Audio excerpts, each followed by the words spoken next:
Assalamualaikum warahmatullahi wabarakatuh. Selamat berjumpa di YouTube channel inilah.com di acara Inilah Berita yang menghadirkan berita-berita viral hari ini. Langsung saja kita simak berita pertama.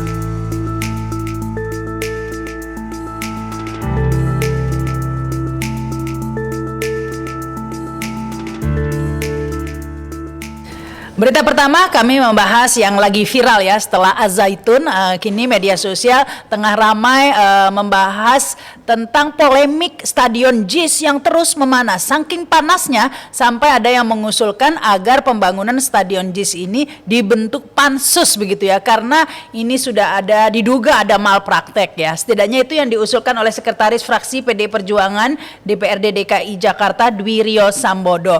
Menurut Rio Sambodo ini pembangunan dari Stadion JIS banyak yang malpraktek sehingga sarana dan prasarananya tidak memenuhi standar internasional. Beberapa aspek yang dinilai kurang ini antara lain pintu masuk ya bagi pemain sepak bola yang harus dirombak, dan juga tentang rumput Stadion JIS yang dianggap tidak sesuai dengan standar FIFA. Ini juga yang ramai dibahas, masalah rumput sendiri ini sampai menjadi perbincangan talkshow dan lain sebagainya. Ini terungkap setelah Menteri Pekerjaan Umum dan Perumahan Rakyat PUPR Basuki Hadi Mulyono bersama Ketua Umum PSSI Erick Thohir dan pejabat PJ Gubernur DKI Jakarta Heru Budi Hartono meninjau langsung JIS pada Selasa 4 Juli 2023. Nah, sejak meninjau tersebut kemudian disimpulkan ya berdasarkan masukan beberapa pihak, termasuk masukan dari pakar rumput ya, ahli rumput Kamal Mustaqim ya, yang mengatakan bahwa rumput di JIS ini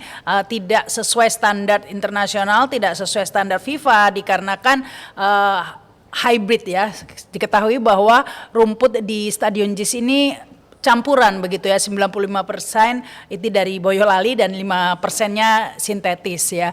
Padahal menurut FIFA begitu ya, rumput hybrid ini sudah disetujui atau sudah di-approve sebagai standar internasional. Tapi tidak demikian bagi Kamal Mustaqim sepertinya ya. Padahal rumput hybrid ini sudah digunakan ya di beberapa negara lainnya seperti di Madrid, Spanyol, Moskow dan lain sebagainya. Terutama di daerah pesisir seperti Indonesia, rumput hybrid ini dianggap paling sesuai ya karena lebih tahan lama begitu ya. Namun ini Kamal Mustaqim pakar rumput ini mengatakan harus dirombak. Rumput tersebut harus diganti dan pembiayaan untuk mengganti rumput di Stadion JIS itu bisa mencapai sampai 6 miliar rupiah. Bahkan disarankan agar atap dari Stadion JIS ini dibongkar saja ya, dikarenakan atap tersebut menghalangi matahari masuk untuk keperluan rumput-rumput di Stadion JIS. Seperti kita ketahui sebenarnya atap dari Stadion JIS ini memang bisa dibuka tutup ya, hanya sebagian saja yang permanen. Nah, inilah yang dimasalahkan oleh Kamal Mustaqim ini, pakar rumput, agar yang permanen ini juga dirombak begitu ya, untuk supaya akses masuk matahari bagi rumput-rumput di Stadion JIS ini cukup begitu. Namun demikian masalah rumput ini sudah dibantah ya oleh banyak pihak ya, termasuk juga ini pengamat sepak bola Tommy Welly, kemudian Iwan Bule dan beberapa pakar lainnya mengatakan bahwa ya sebenarnya rumput hybrid ini sudah sesuai standar FIFA karena FIFA telah menyetujui 3 jenis rumput ya, baik itu rumput asli, hybrid maupun sintetis. Namun demikian meskipun sudah dibantah, tetap saja polemik ini terus berkembang ya, sampai tadi itu ada yang meminta dibuat pansus. Nah, ini akan menarik sekali ya seandainya memang ada pansus untuk JIS ini, merupakan sesuatu yang luar biasa di era DPR saat ini. Karena sebelumnya DPR ini kan terkesan seperti mati suri begitu ya. Nah, kalau ada pansus tentang JIS ini ya setidak-tidaknya kelihatan kerja lah ya. Ini ada pansus lumayan ya. Karena sebelum-sebelumnya orang menginginkan pansus nggak pernah muncul begitu ya, bahkan sampai ada transaksi janggal 300 triliun pun nggak ada pansusnya ya. Ini kalau sampai ada pansusnya untuk JIS ini luar biasa ya, kita dukung supaya DPR kelihatan kerja begitu ya. Hal itu pun disambut oleh netizen ya, agar DPR membentuk pansus sekaligus diikuti oleh pansus-pansus lainnya. Ya, ini saya ambil dari Twitter Said Didu ya, yang mengatakan ya bolehlah dibentuk pansus JIS ini sekaligus diaudit juga ini ya Mandalika, kereta api cepat yang biayanya terus membengkak, sebelumnya dikatakan tidak menggunakan APBN sampai akhirnya menggunakan APBN ya. Kemudian Bandara Kertajati yang sepi, pembelian bus Cina, pembelian ruas tol swasta oleh BUMN, penguasaan iup dan smelter tambang oleh Cina, kemudian ekspor pasir laut, impor beras, gula, garam, dan lain-lain. Juga food estate, begitu tweet dari Said Didu. Dan tweet serupa juga banyak kita jumpai di media sosial ya, yang mendukung ini agar JIS dibuat pansus, tapi jangan lupa kasus-kasus lainnya, jangan kemudian diabaikan. Ini adalah kerja kolosal. Ini bukan kerja satu orang. Ini kerja ribuan orang. Ribuan orang bekerja siang malam menuntaskan sebuah proyek mahakarya. Karena itu izinkan dalam kesempatan ini saya menyampaikan terima kasih kepada para pekerja yang tidak pernah tampak di layar manapun, tapi keringatnya yang membuat stadion ini bisa berdiri. Kepada jajaran Jakpro yang mengawal dari mulai penyiapan rancangan sampai penuntasannya. Begitu juga kepada seluruh jajaran Pemprov DKI, kepada seluruh BUMD, dan izinkan kami menyampaikan terima kasih kepada dukungan dari pemerintah pusat, khususnya dukungan dari Bapak Presiden yang telah memungkinkan proyek ini berjalan hingga tuntas. Selain itu, ini ada juga Ketua Fraksi Partai Golkar DPRD DKI Jakarta, Basri Baco ya, melihat polemik Jakarta International Stadium ini telah menjadi komoditas politik. Sepertinya banyakkan politisnya daripada bicara profesionalitasnya. Mungkin juga sengaja diangkat-angkat untuk menutupi kasus mega skandal BTS ini ya.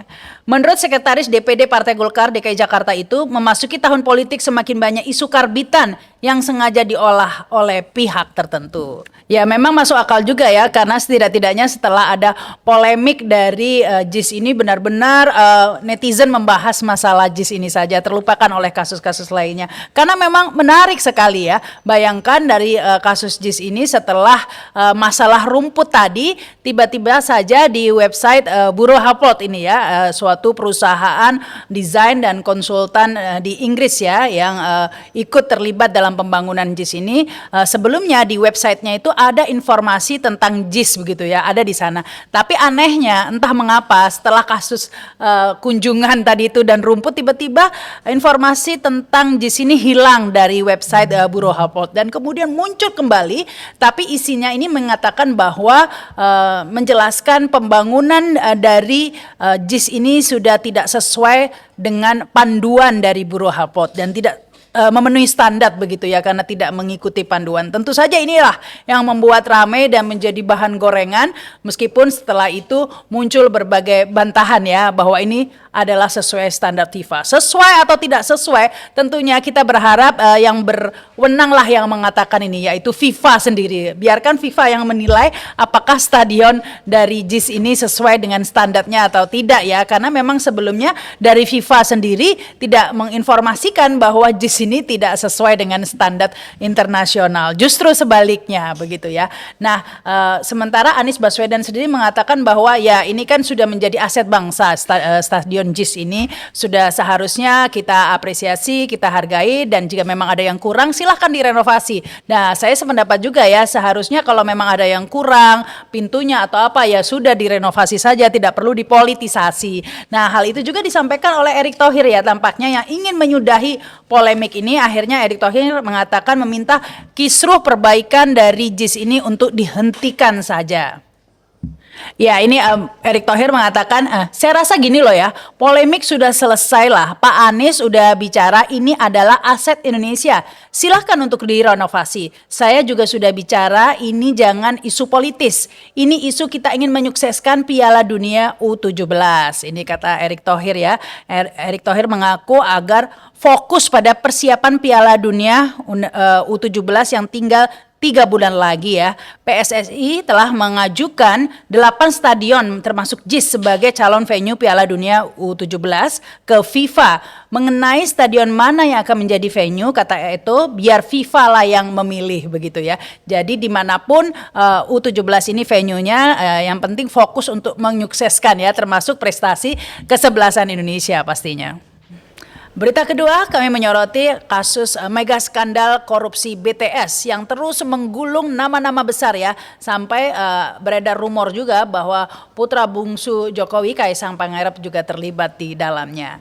Nama Kaisang ini disebut-sebut setelah Menteri Pemuda dan Olahraga Menpora Dito Aryo Tejo ya diperiksa, terutama terkait dengan dugaan pengembalian uang sebesar 27 miliar rupiah. Ya, inilah kemudian beredar video di media sosial. Dalam video itu menyebut Kaisang Pangarep terlibat dalam kasus korupsi BTS Kominfo yang diunggah oleh akun Twitter @hc_pilot. Turut diungkap bahwa Dito dan Kaisang ternyata punya kedekatan. Keduanya disebut sedang mengerjakan sebuah proyek bersama. Video ini juga menceritakan sehari setelah pemanggilan Menpora, ada seorang yang menyerahkan uang senilai 27 miliar rupiah kepada Magdir Ismail dalam bentuk pecahan dolar Amerika Serikat. Ya, terkait pemberian uang sebesar 27 miliar rupiah kepada Magdir Ismail ini sebagai bentuk pengembalian uang hasil korupsi yang kemudian disebutkan Magdir akan mengembalikannya untuk menghentikan kasus hukumnya, ini yang menjadi pembahasan ya, yang sebagai kunci ya untuk membuka lebih jauh tentang keterlibatan orang-orang di belakangnya. Ya, seperti kita ketahui dalam pemberitaan sebelumnya, Magdir Ismail, pengacara atau kuasa hukum dari Komisaris PT Solitek Media Sinergi Irwan Hermawan, menyebutkan bahwa telah menerima uang sebesar 27 miliar rupiah dari pihak swasta ya untuk dikembalikan kepada kejaksaan sebagai bentuk untuk menghentikan kasus begitu ya, karena uang 27 M itu adalah hasil korupsi dan ini dikembalikan. Padahal menurut undang-undang pidana kita tentu saja ya bahwa pengembalian uang tersebut tidak bisa menghentikan kasus korupsi.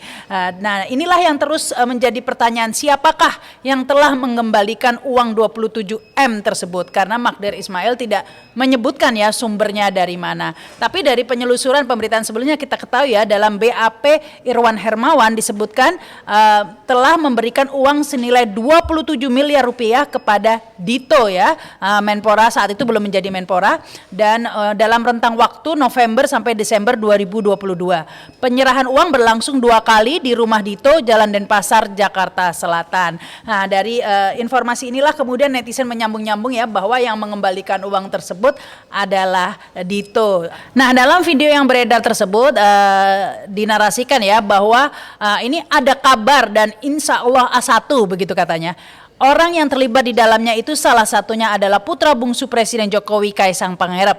Mereka memiliki proyek bersama, ungkap video itu ya. Jadi Kaisang dan Dito ini dianggap mempunyai proyek bersama dalam keterlibatan juga dengan kasus korupsi BTS. Ya, kita ketahui bahwa Aryo Bimo Nandito Aryo Tejo ini mempunyai banyak bisnis memang ya. Nah, salah satunya bisnisnya itu bergerak di bidang olahraga ya. Bisnis inilah yang kemudian membuatnya terkenal di kalangan anak muda. Pada 2021 lalu Dito membangun Rans Sport bersama Raffi Ahmad dan CEO Prestige Motor. Ia menjabat sebagai Chairman Rans Nusantara FC dan Chairman Rans Peak Basketball di Indonesia Basketball League.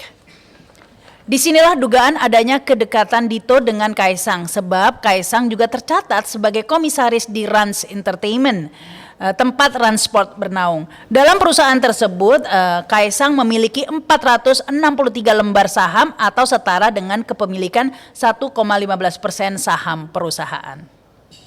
Ya, memang meskipun tengah ramai kasus Zaitun ataupun polemik JIS tadi ya, jangan sampai penuntasan kasus BTS ini terhenti di salah satu pihak saja ya, atau tidak dituntaskan. Tentunya publik berharap agar semua pihak diperiksa, jangan yang si A diperiksa, si B begitu, tidak hanya karena mempunyai kekuasaan atau dekat dengan sumbu kekuasaan.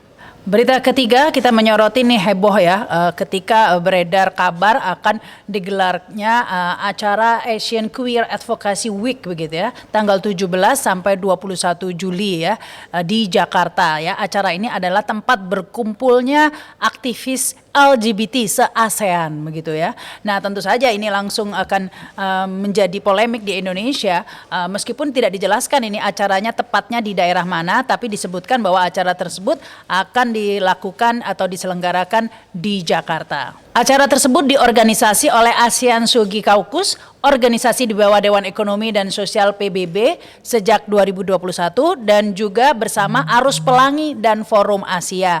Arus Pelangi ini adalah organisasi yang memang melindungi atau memperjuangkan hak-hak LGBT berdiri sejak tahun 2006 di Indonesia.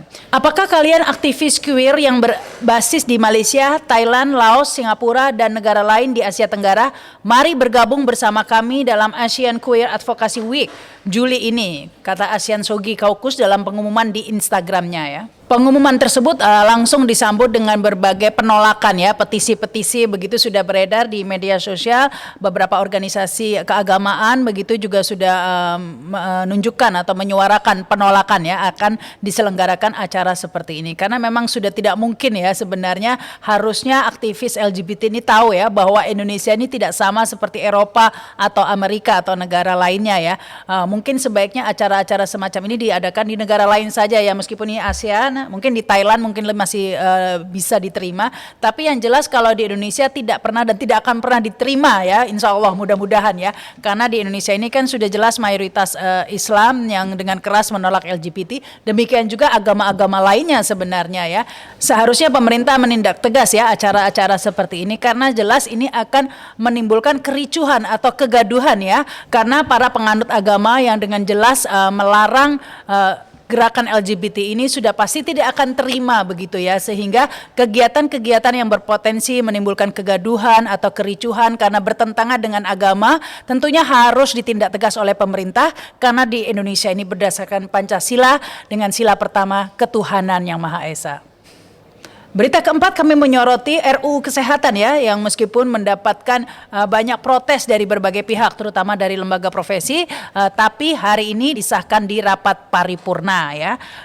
Tampaknya pengesahan RUU Kesehatan ini nasibnya sama seperti Omnibus Law ya, tapi bedanya Omnibus Law meskipun begitu banyak demonstrasinya tetap disahkan ya, apalagi ini RUU Kesehatan yang demonya tidak seberapa besar, tapi sebenarnya dampaknya kalau kita pelajari ditayangkan juga dalam inilah podcast ya, kami sempat mewawancarai beberapa dokter ya tentang pandangannya terhadap RUU Kesehatan ini. Disampaikan bahwa dalam RUU Kesehatan yang baru ini banyak pasal-pasal yang masih menimbulkan kontroversi dan kontradiksi ya, dikarenakan ada yang berdampak jauh ya, diantaranya adalah tentunya dampaknya sangat luas dalam stabilitas kesehatan nasional, terutama ini adanya pasal yang menghapus ya mandatory spending ya, yang sebelumnya diharuskan ada mandatory spending dari APBN sebesar 5% untuk kesehatan, ini dihapuskan.